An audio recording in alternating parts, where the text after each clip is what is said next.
I invite you to open your Bibles to Genesis chapter 39 and find the first verse, page 64 in our Pew Bibles, Genesis 39.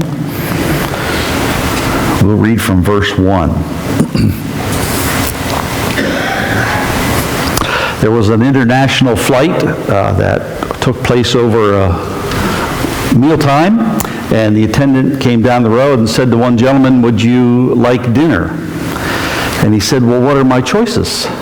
And the flight attendant said, "Yes or no." Not every choice is that clear. And not every choice has an equal consequence, but they all have consequences. In Genesis chapter 38, we saw this individual named Judah, who had every advantage seemingly, and we saw his life choices and the consequences that took him away from God. In chapter 39, we're going to look at Joseph, a young man of 17 years, who he seemingly lost all of his advantages. And he chooses to go with God, and God goes with him, and we'll see those consequences. Let's start chapter 39, verse 1. Joseph had been taken down to Egypt. Potiphar, an Egyptian who was one of Pharaoh's officials, the captain of the guard, bought him from the Ishmaelites who had taken him there. The Lord was with Joseph, and he prospered, and he lived in the house of his Egyptian master. And when his master saw that the Lord was with him, and that the Lord gave him success in everything he did, Joseph found favor in his eyes and became his attendant. Potiphar put him in charge of his household, and he entrusted to his care everything he owned.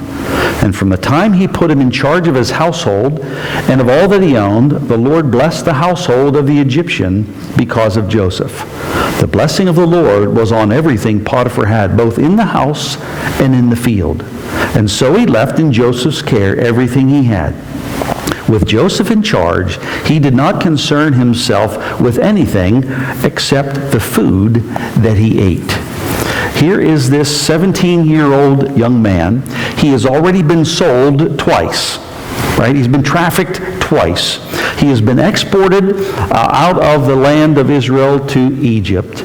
He is somebody else's property, right? To be the possession of somebody else, to be under their control. And he has now a master. The first thing I want you to note from this passage is that it was God who was making Joseph successful. It wasn't Joseph being successful. God was making him. The text says the Lord was with him. The Lord gave him success. And so the experience of Joseph in Egypt is a statement of results. Right? And it gets credited to God, not to the magical prowess and ability of this 17-year-old young man. And even Potiphar saw it. Right? Potiphar looks and he says, it's not that this guy's something else. God is with this guy. God is helping him out, he says in verse 3. Remember that God can be with you in the most humiliating, disadvantaged situation. God can be with you. That's where this happens to this young man. And God is there, and God helps him. So the account of Joseph ought to cause us to take heart. It ought to cause you to take heart. It ought to cause you to be encouraged and have hope. God can be with you, even in the worst set of circumstances. God's there. Secondly, note that Joseph is actually serving God in his purposes when he serves Potiphar. Now, if I'm in Joseph's place, I'm not too wild about working for this guy. I'm not too wild about being owned. But what's he going to do? He's not in control. The text says he starts off being in the house, right? And then he gets promoted to being the attendant of Potiphar. That is, he served Potiphar. And so he goes from having a job to being Potiphar's personal aide. Right? He brings him along. So he gets a promotion. And the result was that God blessed Potiphar's estate. The text says everything in the house and in the field. We don't know how much he had, but he had enough that he didn't just own a home, he had more than that. He had the ability to buy people. And God blesses Potiphar's estate. Now, does that grind you the wrong way at all? Right? This guy who buys people and who has slaves and servant, and God blesses him. Not just Joseph, but God blesses him. So much so, what's his life like? The end of verse 6 says, he doesn't concern himself with anything about, do I want Burger King or Subway today? That's all he worried about, was whatever food he ate. Everything else he let go of. God is blessing him. And Joseph is serving God in the purposes of God when he serves Potiphar. This situation does not seem right, but God is there, right? It's not right for Joseph, but God is there and he's with him. What if that's you? Right? What if you're Joseph and the situation is disadvantaged toward you? What if that's you? Well, it's clear that Joseph accepts what God allows. Right? He doesn't have a whole lot of choice. To accept the fact that somebody else is getting blessed and I'm getting used. Now I realize the situation is kind of helping out Joseph's situation, right? He gets a promotion, but he's still owned, right? He is not free. And the blessings are not falling on him and what he owns, they're falling on Potiphar. Well, sometimes we accept what God allows and that God's blessing can rest upon somebody else while I'm getting used. That's okay, because we know in the end, Joseph is serving God. And when he serves Potiphar, that's part of it, and God is going to take this individual somewhere. We never hear Joseph grumbling. Even at the end of the book, Joseph never says to his brothers, you know what kind of mess you put me through? You know what it was like being in Potiphar's house? Never. We never hear Joseph grumble. I think he had reason to. And I would say maybe even permission, but he doesn't do it. You see, God can help us make the best of a hard situation. Not only can he be with us, he can help us make the best of it. He can help us so much so that his blessings can actually pour out on other people through our faithfulness to him and serving people that maybe even own us. And so you need to take heart and you need to take hope for your own situation. And remember, he is not going to be serving Potiphar forever. For a time. But one day, this individual is going to be cut free. Whatever your circumstances are, they will not be forever. You will be cut free some way, somehow, and they will be over, right? And God will have you move on to the next chapter. Joseph stays righteous in this success and in this blessing. You know, if you get promoted and you are free of supervision, right? The person who was supervising you is off. He's eating, at Arby's. Maybe he should have eaten somewhere else, but that's where he's at. You have authority over the whole household. That can corrupt a person, right? It can go to our head if we do not see that God is with us and God is over us, so that God gets the credit and God gets the loyalty.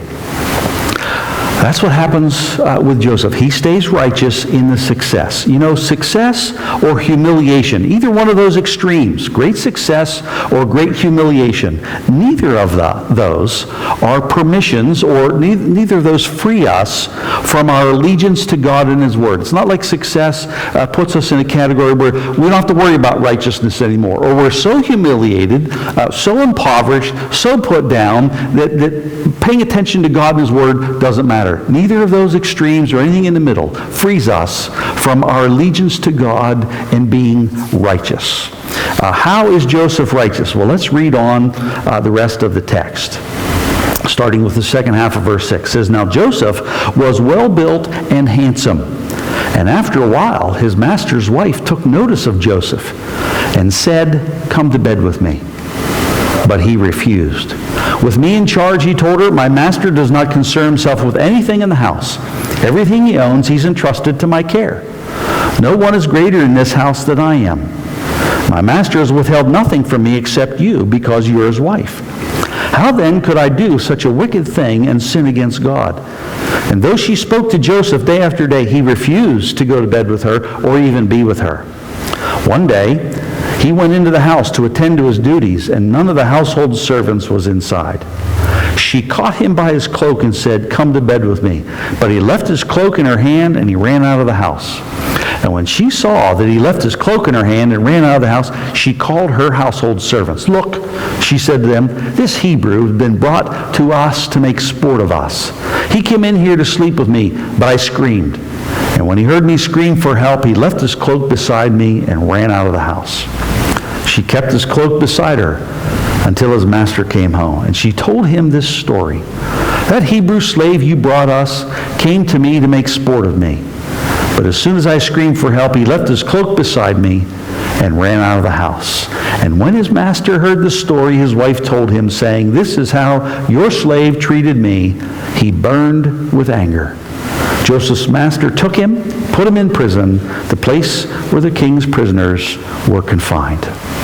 So here's Joseph, and when it looks like God is helping him out, his righteousness gets tested. Our righteousness is going to get tested in the situations we find ourselves in, whether they're good or whether they're bad. It doesn't matter how good it is or how bad it is, our righteousness is going to get tested. Kind of like the Garden of Eden, right? One thing, God says, here's one thing you can't do. Potiphar says to Joseph, one thing you can't do. Joseph knows there's one thing I cannot do, one thing I can't have. It's a very simple choice. Do you want dinner? Yes or no. That's it. And in that situation, Joseph sees at least four truths. One is, he has a responsibility to Potiphar. And he mentions that to Potiphar's wife. And Joseph knows, not only did he find favor in God's eyes, he found favor in Potiphar's eyes. And Potiphar promoted him. Potiphar gave him responsibility and gave him freedom and power. And in the worst situation, maybe you would imagine, God helps him out, and Potiphar showed him grace. And therefore, he's going to honor his relationship to Potiphar. He's going to honor the relationship to his master, to the one who controls him. He has a responsibility to Potiphar. Secondly, this choice would be wicked. And the text says it is greatly wicked. And Joseph says that to her. That's the nature of this act. It is wicked. There are things in this world that are wicked. They are evil. This is one of them. The next thing Joseph notices, this is not just the nature of the act that is wicked in and of itself, but it would also be to sin against God. Right? How could I do this wicked thing and sin against God? He understands that God has shown him favor, just like Potiphar. And God has shown him grace, and he needs to honor that relationship as well. Something else that's interesting. Here is Joseph saying, this is wicked, and it's a sin against God.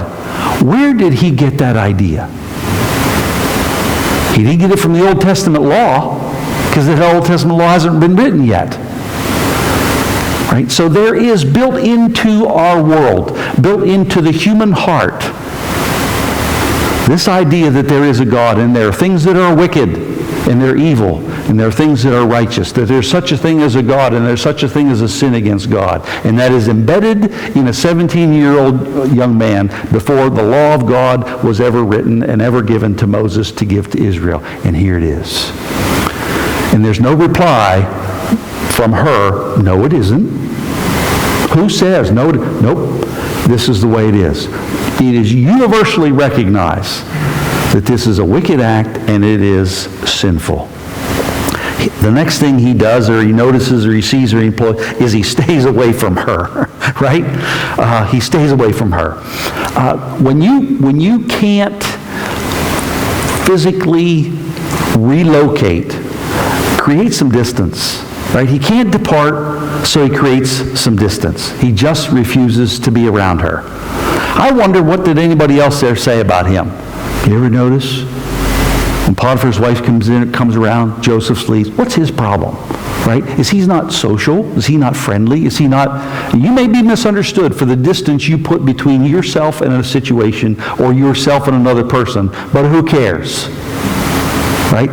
We're talking about righteousness in God's eyes. And if other people don't understand it, too bad. And the text says this went on day after day. It's not like this happened once.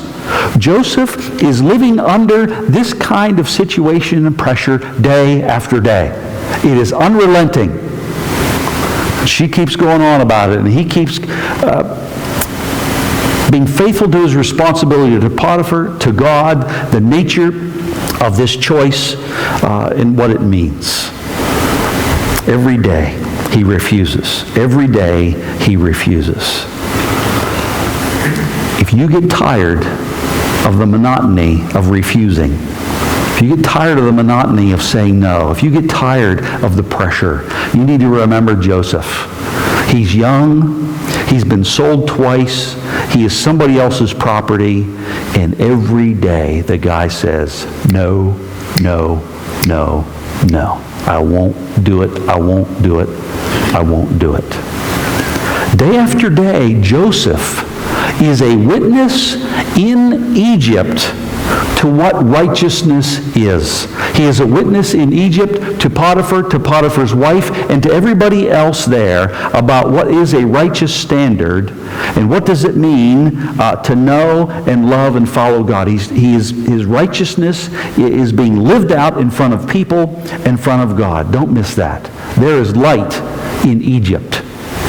When somebody else intended it for wrong, there is a light of the truth and a light for God in Egypt, and Joseph is that. So, in these choices, in these righteous tests, if you will, we need to ask ourselves the question, what will this do to my relationships with people and God?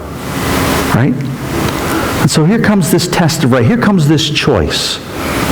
And if you want to call it temptation, call it temptation. I don't care what you call it, but in that point, we got to follow the advice of a 17-year-old and say, what will this do to the relationships of my life? What will this do to my relationships with people that I know and who I have a sense of, I have to honor them? What will it do to that relationship? And what will it do to my relationship with God? Right? Will this be offensive to God? Is there any wickedness in it? Any. Underline the word. Is there any? If there is, chuck it. It's not a matter of degrees. If there's any in it, we just don't do it. And we do whatever we need to do to avoid the situation or the person, create distance. However you can do it, do it. And if you're misunderstood, you're misunderstood. Our righteousness is going to get tested. What happens next? Well, is this. We might get trapped in our obedience to righteousness. Right? So that's what Joseph is trying to do. He's trying to navigate this path between people and God, and he's trying to be righteous. And so far he has been able to walk the road of creating distance and saying, well, even though it's happening every day, he's able to do it. But then comes the day when he gets trapped. He is caught despite his efforts. Right? He's trying to be faithful to do his job, and he's avoided her, and apparently he did not know. And there she is, and she grabs him, and she threatens him. Right? This is not an invitation that Potiphar's wife makes to him. She threatens him. It is in the imperative. You have to. Right? Now she is pulling the power card. Right? You have to do this, or else. Do it or else. There's the trap. Now Joseph is no longer forced with, I just need to do some things to avoid. He is stuck, and now he has to make a choice: yes or no. You have to. And you got to love this young man, because it's not written in the text, but what he says is, no, I don't. No, I don't. You think I have to. No, I don't. And he runs. He runs, physically runs from the trap. Not just avoidance, not just a little bit of distance, but he is going to remove himself altogether. Right? And we know that this is the right move. But what we also know is that this now cascades a whole nother set of consequences. Right? They just start to roll off when he says, no, I don't, and he runs. And I would remind us, there is no choice. There is no move without consequences. If he says no, there are going to be consequences. If he says yes, there are going to be consequences. Right? This person cannot be trusted. Today she desires him. Who knows, but 3 weeks later she's going to dump him. Right? This could destroy this guy by saying yes. And it could destroy the guy by saying no. And the truth is, there's going to be cascading consequences to every choice that we make. And this one is no different. And the real question is this: what consequences will I choose? Right? When righteousness gets tested, when I get trapped, what consequences will I choose? Will I choose God's consequences, or will I choose Potiphar's wife's consequences? Or my own, if I think I know, like in the Garden of Eden? Will I listen to what God has to say about that tree and its fruit, or will I listen to what I want to listen to, what looks good in my eyes? In this instance, it's the consequences of Potiphar's wife versus God's. But in every choice, it's God's or whatever else is happening. There may come a time in your life and in your situation, and maybe it's today, where you're going to be forced to choose between righteous integrity with God and with people, or apparent security. And I say the word apparent, because if Joseph complies with Potiphar's wife, he'll be secure for a moment, but he does not know how long. It's only apparent, because this kind of person is the kind of person who will turn on anybody. And that's what you need to remember about these situations. When you have God's path, God's way, and somebody else's way, this other way is wrong. It's evil. It's wicked. You cannot trust it. Right? You think, oh, this is the way it's going to be, but you don't know it has a way of turning and destroying you. That's what God said to Adam and Eve in the Garden of Eden. The day you eat of that fruit, you will die. It will destroy you. Right? What is the rest of Scripture? There's a way that seems right to a person, but in the end it leads to destruction. So we don't do what we think is right. We do what God says is right. So there may come a time where you're forced between these two things: righteous integrity in your relationships with the people in your life and with God, or maybe doing what seems secure. And when that is the choice, you need to run like Joseph. You need to just leave behind whatever you need to leave behind. Fortunately, in this case, all it was his coat. But sometimes it's more than that.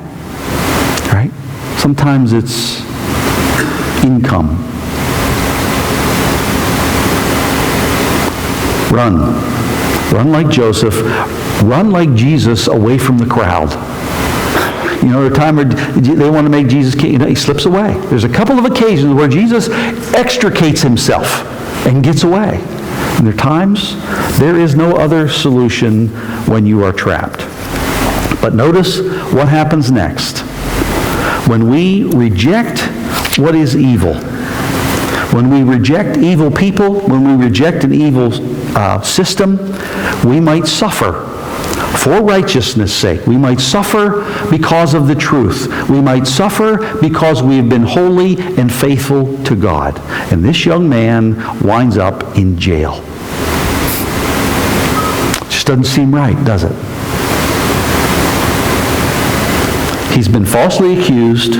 He's been lied about. He is not believed. And now he winds up in prison.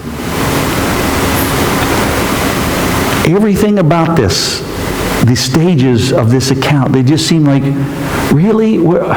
How could God let this happen? Right? How could he let it happen to Joseph? How could he let it happen to me? I don't know all that's going through this young man's mind. But I got to believe he's praying some psalms of his own, because he's been sold twice. He's been relocated. He has been lied about. He's in prison. He's been trapped. And it just seems like this guy can't win at every turn. But notice what the text says in the rest of verse 20 and 21. Right? He goes into prison. But while Joseph was there in the prison, the Lord was with him. He showed him kindness, and he granted him favor in the eyes of the prison warden. There's God again. This is going to be the second of a number of times when Joseph has been thrown under the bus by people. They have betrayed him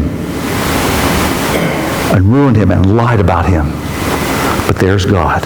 See, we need to take heart and we need to take hope. Sometimes in the worst of situations where we're on the losing side and it seems like other people are winning, they're taking advantage of us left and right, God is there. He's not with these other folks. God is there, and he's with him wherever he is. And the question is, in whose hands are we going to place our life? Right? In whose hands will we place our life? Are we going to put our life in God's hands, or are we going to take our life in our own? Are we going to put our life in God's hands, or are we going to put it in the hands of Potiphar's wife? And when these choices come, and when we reject evil, and we side with righteousness and truth, we cannot see the future of either of those choices. We can't see the future. By that I mean, you don't know what is going to cascade next. So you decide you're going to side with God and what is righteous and not do what is wicked, and you're going to run from Potiphar's wife. You don't know what's going to happen next. Who's going to do what? You don't know. What you do know is you've entrusted that cascade of consequences to God. But if you say yes to Potiphar's wife, you still do not know what's going to happen next. And you've entrusted the cascade of consequences to her. You see, that's always the choice. Not which one doesn't have consequences. The choice is, who will I let control the cascade of consequences for the future? Because I can't see either of them. Even if you think you can. Again, that's what happened in the Garden of Eden. Adam and Eve, they see this fruit, they think, well, that's good, they open our eyes and we'll know good and evil, and they think they know the cascade of consequences, but they don't. Only God knows that. That's how it always is. You can't see. Who is better able to direct the cascade of consequences in our future? Who's better able to do that?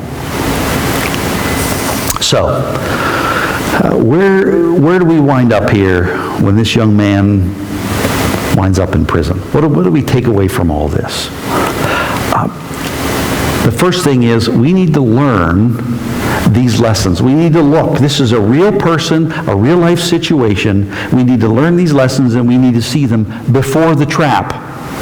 Right? Before the trap happens, we need to know that we're going to leave our coat and run before it occurs. We can't be tossing with, okay, what do I do? No, it needs to be crystal clear because we have read the account and heard the word of God about Joseph. This is what you do. And when you do this, God will be with you. When you don't, you have zero guarantee. You do not know. What I know in this choice is that, and Joseph's choice is that God was with him. What would have happened if he chose the other way? I have no idea. But we learn that, and we see that before the trap happens to us. So then what does happen? Running is not a big deal. Right? We can do it, and whatever we have to leave behind, so what? I can get another coat. The truth is, you can get another job. You can get another place. God can get you another whatever.